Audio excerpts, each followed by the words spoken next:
Hello नमस्कार, स्वागत आप सभी लोगों का एक बार फिर से मेरे यूट्यूब चैनल लर्न विद सूरज में। देखिए दोस्तों, जो हमने एक सीरीज़ शुरू की थी जो प्रीवियस ईयर क्वेश्चन है।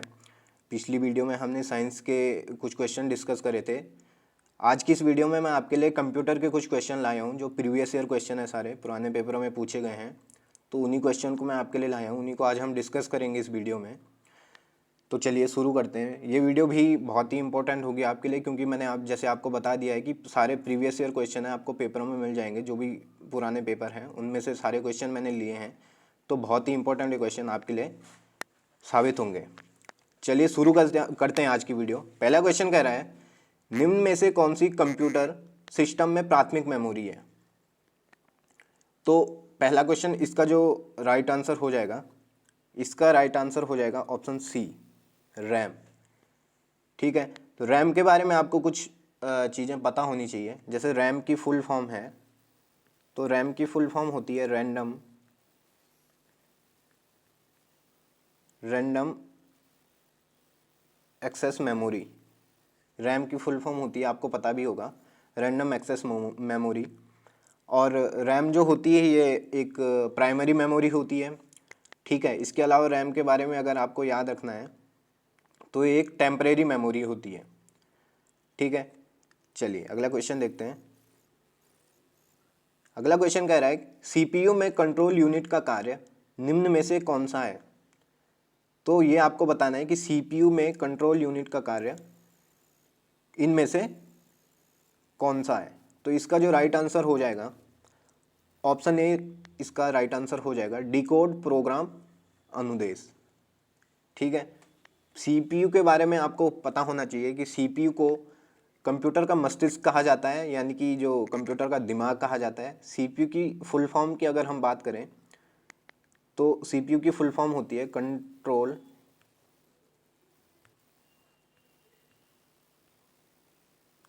Process unit. ठीक है, सीपीयू की फुल फॉर्म होती है। चलिए अगला क्वेश्चन देखते हैं। कह रहा है, निम्न में से कौन सा एक ऑपरेटिंग सिस्टम नहीं है। इसमें से आपको बताना है कि ऑपरेटिंग सिस्टम कौन सा नहीं है। इसका जो राइट आंसर हो जाएगा, इसका राइट आंसर हो जाएगा ऑप्शन सी। देखिए जावा। जावा जो है एक हाई लेवल लैंग्वेज है। आपको याद रखना है, आपसे ये भी क्वेश्चन पूछ सकता है कि जावा कैसी लैंग्वेज। तो जावा एक हाई लेवल लैंग्वेज है। ठीक है, जावा एक हाई लेवल लैंग्वेज है, इससे आपको याद रखना है। चलिए अगला क्वेश्चन देखते हैं। चौथा क्वेश्चन कह रहा है, निम्न में से कौन सी चौथी पीढ़ी की मोबाइल तकनीक है। तो इसमें से आपको बताना है कि कौन सी चौथी पीढ़ी की मोबाइल तकनीक है। तो इसका जो राइट आंसर हो जाएगा ये हो जाएगा ऑप्शन सी, LTE।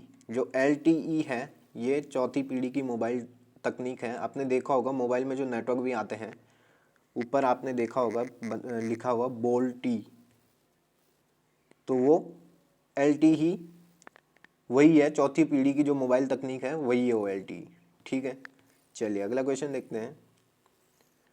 कह रहा है, आधुनिक पीढ़ी के कंप्यूटरों में प्रयुक्त IC चिप्स बनी होती हैं। तो आपको ये बताना है जो आधुनिक कंप्यूटर हैं उनमें जो IC चिप जो यूज़ होती है वो किस चीज़ की बनी होती है, ये आपको बताना है इस क्वेश्चन में। तो इसका राइट आंसर हो जाएगा ऑप्शन सी, सिलिकॉन की वो चिप्स बनी होती हैं।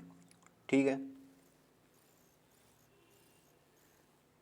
अगला क्वेश्चन कह रहा है, एक बाइट में कितने बिट्स होते हैं। तो इसमें आपको ये बताना है कि एक बाइट में कितने बिट्स होते हैं। तो इसका जो राइट आंसर हो जाएगा, इसका राइट आंसर है ऑप्शन ए, एक बाइट में 8 बिट्स होते हैं। ठीक है, चलिए फटाफट से हम इसमें कुछ डिस्कस कर लेते हैं, बता देते हैं मैं आपको। देखिए, जो सबसे छोटी इकाई होती है वो होती है बिट्स। सबसे छोटी इकाई होती है बिट्स। तो आपको याद रखना है कि 4 बिट्स बराबर होता है एक निबल के। 4 बिट्स बराबर होता है एक निबल के। उसके बाद 8 बिट्स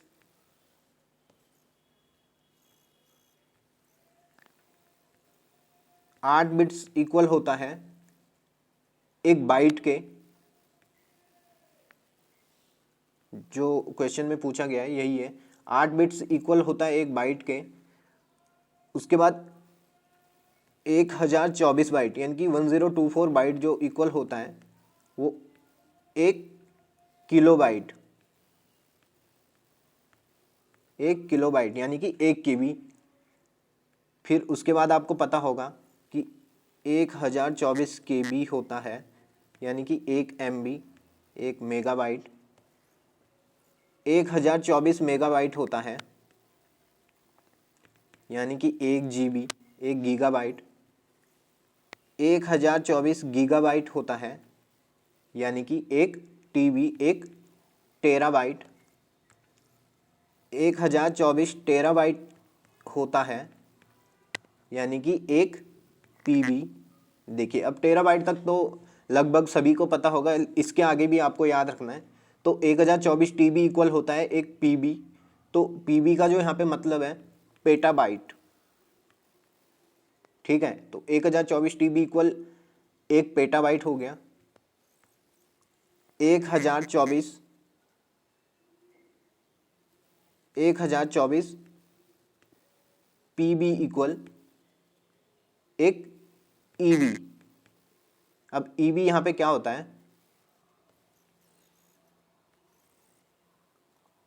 देखिए 1024 PB यानी कि पेटाबाइट जो होता है वो 1 EB के इक्वल होता है। तो E का यहाँ पे अर्थ है एक्साबाइट, ठीक है, आपको ध्यान रखना है। 1024 एक्साबाइट जो होगा यानी कि EB जो होगा ये इक्वल होगा 1 ZB। ZB का यहाँ पे मीनिंग है जेटाबाइट। 1024 EB इक्वल 1 जेटाबाइट और 1 जेटाबाइट इक्वल, माफ कीजिए, 1024 जेटाबाइट इक्वल ये हो जाएगा 1 YB। YB का जो यहाँ पे मीनिंग है ये है योटाबाइट, योटाबाइट। और आपको याद रखना है जो ये YB है ये सबसे बड़ी कह सकते हैं कि स्टोरेज मापने की युक्ति है। तो सबसे बड़ा होता है YB, ठीक है। आपको क्रम में भी पूछ सकता है, छोटे से बड़े की तरफ और बड़े से छोटे की तरफ। तो आपको याद रखना है सबसे बड़ा होता है YB, YB के बाद YB से छोटा होता है ZB, ZB से छोटा होता है EB, ठीक है। फिर EB से छोटा होता है PB, फिर PB से छोटा होता है TB, TB से छोटा होता है GB, GB से छोटा होता है MB, MB से छोटा होता है KB और KB से छोटा होता है बाइट और बाइट से छोटा होता है बिट्स। तो इतना आपको याद रखना है, ये बहुत बार क्वेश्चन में पूछ लेता है, ये आप नोट कर लेंगे, सारी चीज़ें आपको पता होनी चाहिए। चलिए अगला क्वेश्चन देखते हैं। कह रहा है कि हाफ बाइट कहलाती है निबल, वर्ड, रजिस्टर या इनमें से कोई नहीं। तो इसका जो राइट आंसर हो जाएगा वो ऑप्शन ए हो जाएगा, निबल। हाफ बाइट को कहा जाता है निबल, ठीक है। अगला क्वेश्चन देखते हैं। कह रहा है DNS का पूर्ण रूप क्या है, यानी कि जो DNS है इसका हमें फुल फॉर्म बताना है। तो DNS का फुल फॉर्म जो होता है ऑप्शन डी राइट हो जाएगा, डोमेन नेम सिस्टम। चलिए अगला देखते हैं। क्वेश्चन कह रहा है MS वर्ड डॉक्यूमेंट में अंतिम क्रिया को परिवर्तित करने हेतु शॉर्टकट कुंजी क्या है। तो इसका जो राइट आंसर हो जाएगा, इसका राइट आंसर हो जाएगा option D, control Z। Control Z इसका राइट आंसर हो जाएगा। इस प्रोसेस को हम अंडो भी कहते हैं। तो अगर आपको पूछ ले कि अंडो की कौन सी होती है तो उसका भी राइट आंसर क्या हो जाएगा, कंट्रोल प्लस Z, ठीक है। चलिए अगला क्वेश्चन देखते हैं। कह रहा है कौन सा प्रोटोकॉल विभिन्न होस्ट को ईमेल की सुविधा प्रदान करता है। तो ये आपको बताना है। इसका जो राइट आंसर हो जाएगा, इसका राइट आंसर हो जाएगा SMTP। ऑप्शन डी इसका राइट आंसर हो जाएगा SMTP। अब SMTP की आपको फुल फॉर्म पता होनी चाहिए। तो SMTP की जो फुल फॉर्म होती है वो है सिंपल मेल ट्रांसफ़र प्रोटोकॉल। ठीक है, simple mail transfer protocol SMTP की फुल फॉर्म है। अन्य फुल फॉर्म की बात करें, जो टेलनेट की फुल फॉर्म अगर हम बात करें तो इसकी फुल फॉर्म होती है teletype network protocol. Teletype network protocol. SNMP की बात करें तो इसकी फुल फॉर्म होती है सिंपल नेटवर्क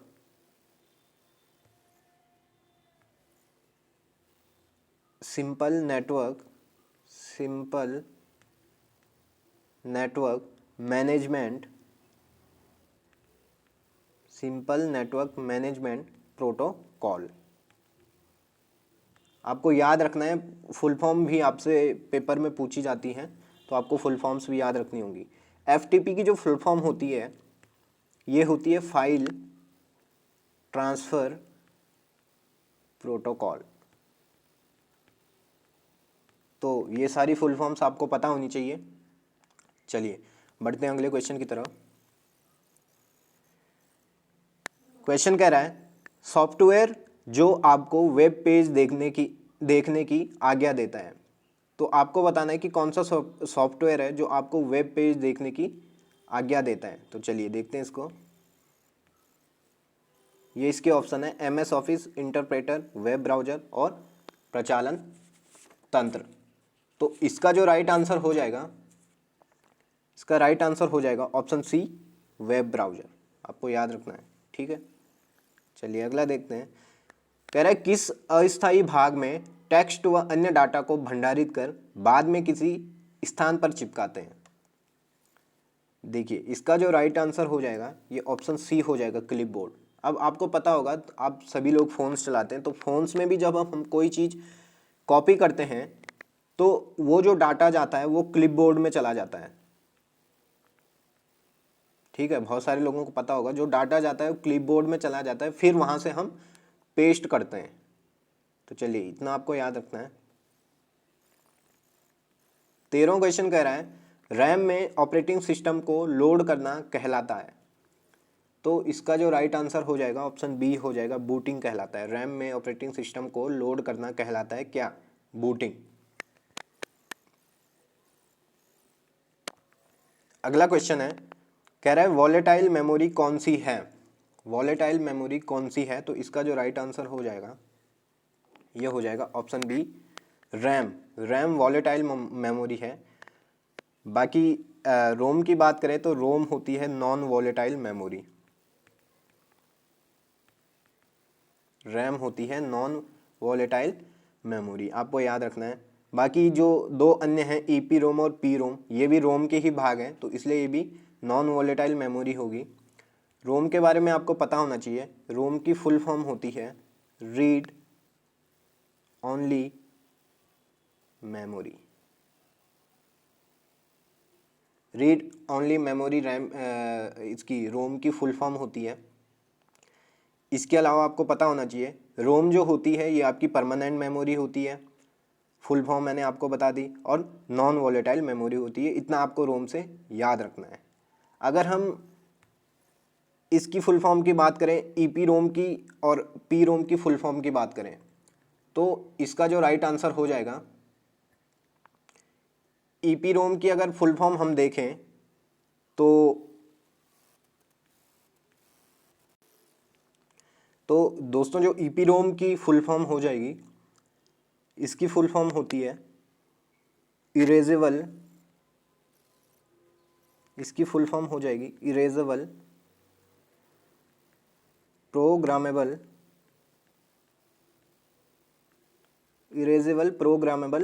और बाकी रोम की ही फुल फॉर्म आगे हो जाएगी रीड ओनली मेमोरी, यानी कि erasable programmable read only memory इसकी फुल फॉर्म हो जाएगी। P रोम की बात करें तो P रोम की फुल फॉर्म भी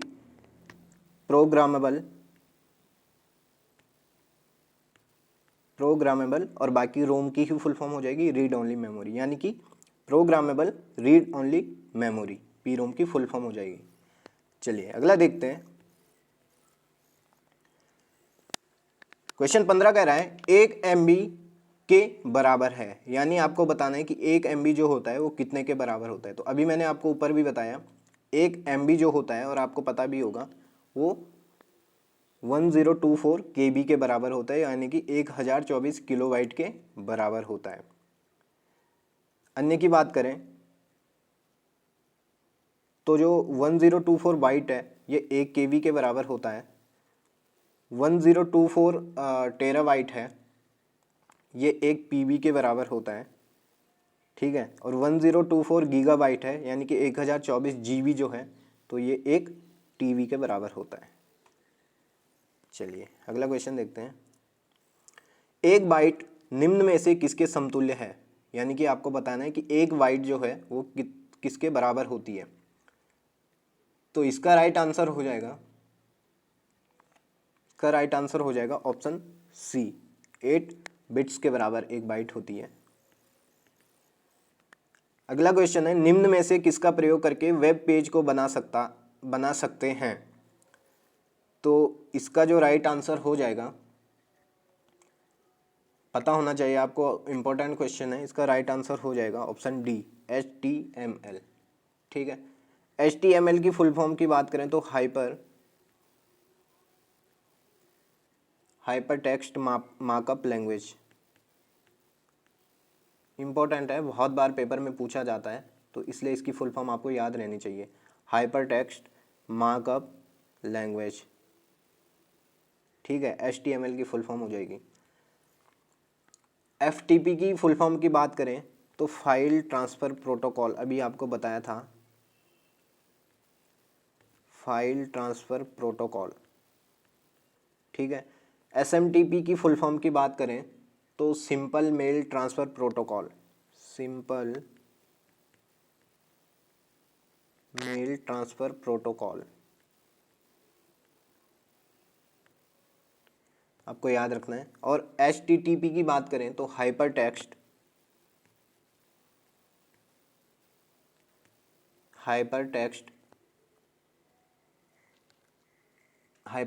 ट्रांसफ़र प्रोटोकॉल।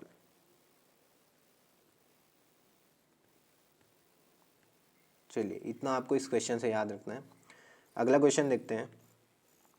कह रहा है कि टेलीविज़न ट्रांसमिशन निम्न में से किसका उदाहरण है। तो ये आपके ऑप्शन है, simplex communication, half duplex communication, full duplex communication, या इनमें से कोई नहीं। तो इसका आपको आंसर बताना है। इसका जो राइट आंसर हो जाएगा, इसका राइट आंसर हो जाएगा option C, full duplex communication, ठीक है। चलिए अगला देखते हैं। कह रहा है प्रोटोकॉल का वह समूह जो सभी ट्रांसमिशन एक्सचेंज को इंटरनेट में एक ओर से दूसरी ओर भेजने को परिभाषित करता है। तो वो आपको बताना है कि वो क्या है। तो इसका जो राइट आंसर हो जाएगा ऑप्शन बी हो जाएगा, TCP/IP। TCP का फुल फॉर्म आपको पता होना चाहिए, transfer control protocol, transfer control protocol. और IP का तो आपको पता होगा, इंटरनेट प्रोटोकॉल, ठीक है। तो TCP का हो गया ट्रांसफ़र कंट्रोल प्रोटोकॉल, और IP का हो गया इंटरनेट प्रोटोकॉल। चलिए अगला क्वेश्चन देखते हैं। क्वेश्चन कह रहा है डिजिटल सिग्नल को एनालॉग सिग्नल में परिवर्तित करने की युक्ति है। तो आपको बताना है कि जो डिजिटल सिग्नल होता है उसको एनालॉग सिग्नल में अगर हमें परिवर्तित करना है तो किसके द्वारा हम कर सकते हैं। तो इसका जो राइट आंसर हो जाएगा ऑप्शन ए, इसका राइट आंसर हो जाएगा मॉडेम, ठीक है। इसका राइट आंसर हो जाएगा ऑप्शन मॉडेम। चलिए अगला क्वेश्चन देखते हैं। अगला क्वेश्चन कह रहा है कंप्यूटर की किस पीढ़ी में ट्रांजिस्टरों का प्रयोग हुआ था। कंप्यूटर की किस पीढ़ी में ट्रांजिस्टरों का प्रयोग हुआ था। तो ये भी आपको याद रहना चाहिए, सभी जो कंप्यूटर की पीढ़ियाँ हैं तो उसमें किस किस चीज़ों का प्रयोग किया है ये आपको पता होना चाहिए। तो चलिए इसी क्वेश्चन में हम डिस्कस कर लेते हैं फटाफट से। जो ट्रांजिस्टर का प्रयोग हुआ था ये हुआ था दूसरी पीढ़ी में, ठीक है। इसके अलावा आपको याद रखना है पहली पीढ़ी में जो प्रयोग हुआ था ये हुआ था वैक्यूम का, ठीक है। दूसरी में ट्रांजिस्टर। तीसरी पीढ़ी की अगर हम बात करें तो तीसरी पीढ़ी में प्रयोग हुआ था आईसी का, ठीक है। तीसरी पीढ़ी में आईसी का, यानी कि आईसी की फुल फॉर्म की हम बात करें तो इंटीग्रेटेड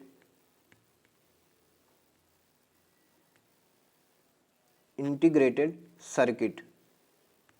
इंटीग्रेटेड सर्किट का प्रयोग तीसरी पीढ़ी में हुआ था। और चौथी पीढ़ी की अगर हम बात करें तो माइक्रो प्रोसेसर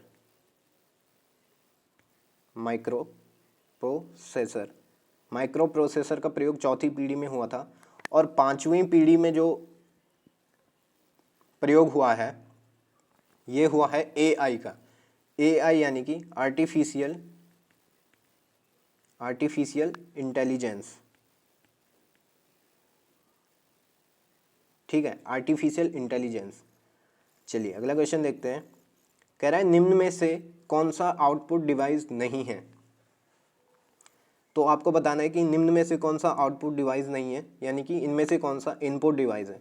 तो इसका जो राइट आंसर हो जाएगा ऑप्शन डी, इसका राइट आंसर हो जाएगा स्कैनर एक इनपुट डिवाइस है। इसके अलावा आपको जो इनपुट डिवाइस हैं वो याद रखने होंगे। जैसे देखिए जो कुछ तो जैसे कीबोर्ड है, स्कैनर है और माउस है, ये तो सभी को पता होंगे।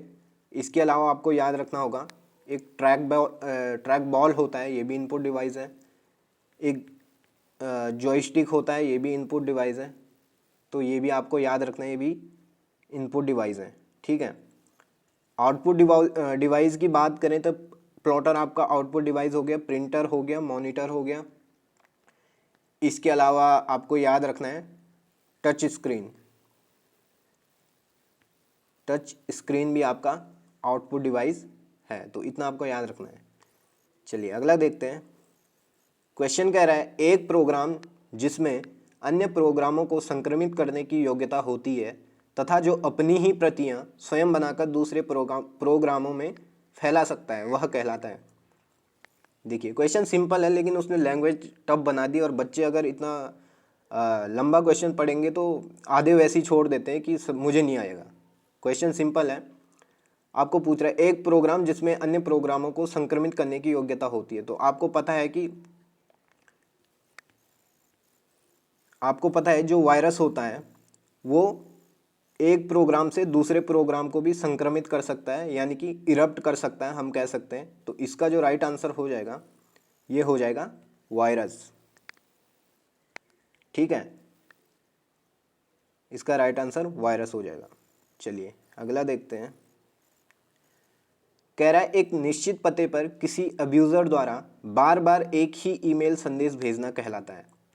तो इसका राइट आंसर हो जाएगा, ये अभी हाल ही में पूछा भी गया था, कांस्टेबल के एग्ज़ाम में पूछा गया था। तो इसका जो राइट आंसर हो जाएगा ये हो जाएगा ऑप्शन बी, ईमेल स्पैमिंग। आप अगर फ़ोन तो सभी लोग यूज़ करते हैं, आप अगर जीमेल अकाउंट यूज़ करते होंगे तो आपको अगर कोई, आप उसमें एक चेक कर सकते हैं स्पैम का ऑप्शन होता है। तो आपको अगर कोई एक ही ईमेल बार बार सेंड कर रहा है तो वो ईमेल्स कहाँ चली जाती हैं, स्पैम में चली जाती हैं। तो वही ये क्वेश्चन पूछ रहा है, इसका राइट आंसर हो जाएगा ईमेल स्पैमिंग। चलिए आज का लास्ट क्वेश्चन है। कह रहे हैं मॉडेम एक हार्डवेयर युक्ति है जिससे अंतरा पृष्ठ होते हैं। तो आपको बताना है मॉडेम एक हार्डवेयर है, पूछना चाह रहा है जिससे, कह रहा है कि कनेक्ट होते हैं, पूछना चाह रहा है। तो इसका जो राइट आंसर हो जाएगा ये हो जाएगा ऑप्शन डी, मॉडेम से टेलीफोन लाइन और कंप्यूटर जो इक्विपमेंट होते हैं ये कनेक्ट कर सकते हैं हम। तो यही वो क्वेश्चन में पूछना चाह रहा था। तो दोस्तों ये थे आज के कंप्यूटर के कुछ इंपॉर्टेंट क्वेश्चन, और सारे मैंने पहले ही बताया आपको जो प्रीवियस एग्ज़ाम हुए हैं मैंने वहीं से सारे क्वेश्चन उठा रखे हैं। तो बहुत ही इंपॉर्टेंट क्वेश्चन होंगे और निश्चित ही आपको आने वाले एग्ज़ाम्स में देखने को मिलेंगे। तो उम्मीद करता हूँ कि आपको वीडियो अच्छे से समझ आ गई होगी, और आज के लिए इस वीडियो में इतना ही। आगे हम इस सीरीज़ को जारी रखेंगे और भी जो प्रीवियस ईयर क्वेश्चन है उनको लाएंगे, कंप्यूटर साइंस और भी सब्जेक्ट्स के। तो चलिए बने रहिए हमारे साथ, मिलते हैं नेक्स्ट वीडियो में। Thank you.